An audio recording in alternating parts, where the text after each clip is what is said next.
publier contenu du backstage. C'est quoi le backstage? C'est derrière les caméras. Fois, vous allez vous arrêter pour faire des vidéos comme je fais en ce moment, patati patata. Mais aussi, vous allez faire des stories, vous allez faire des petites vidéos, etc. pour montrer votre backstage, comment fonctionne, comment vous fonctionnez dans la vie de tous les jours quand vous n'êtes pas, par exemple, en train de tourner des vidéos. Je vais éternuer, je crois. Amen. Pardon. Ok. Aussi, quand vous partagez du contenu du backstage, la personne, elle vous voit comment vous êtes dans la vie de tous les jours. Elle vous voit comment vous habillez, elle vous voit comment vous parlez, que vous êtes naturel, que vous êtes authentique. Les gens veulent acheter de l'authenticité. Ils ne veulent pas du faux.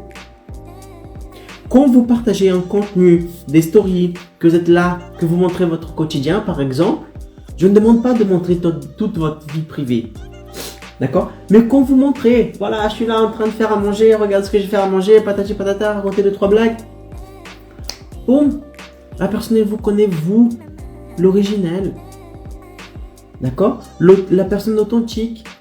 Et là, ça va créer encore une connexion, une confiance.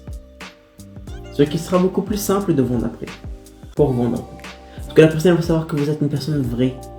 Que l'argent qu'elle a mis du temps, que c'était dur pour avoir, qu'elle va vous donner, eh ben, elle va donner ça à une personne qui est authentique, qui est sincère, qui est vraie, d'accord? Et qui n'est pas fausse. Donc, ça, c'est l'importance de créer du contenu du backstage, contenu derrière les caméras. Troisième type de contenu à publier, c'est le contenu des preuves. Preuve. Si vous êtes, d'accord? On est en tant qu'indépendant. Si vous avez déjà des clients satisfaits, allez voir ces clients. Demandez-leur, est-ce que vous pouvez enregistrer une petite vidéo pour moi dans laquelle vous allez raconter votre expérience avec moi. Mais ne demandez pas à la personne de faire la vidéo elle-même. Parce que ce sera beaucoup plus compliqué. Elle va dire non, j'ai pas envie de faire des vidéos, etc.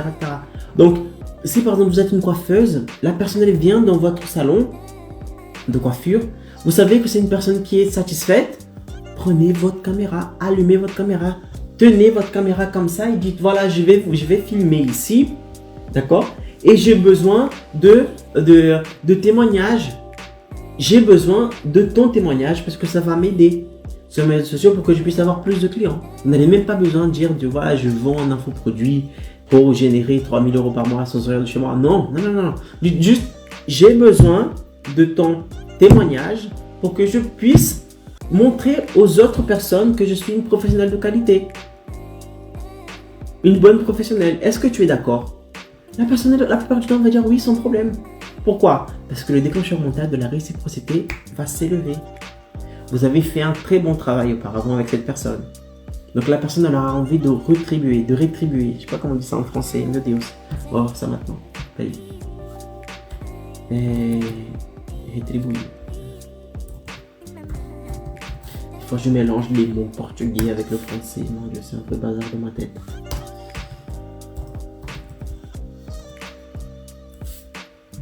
Je vois pas.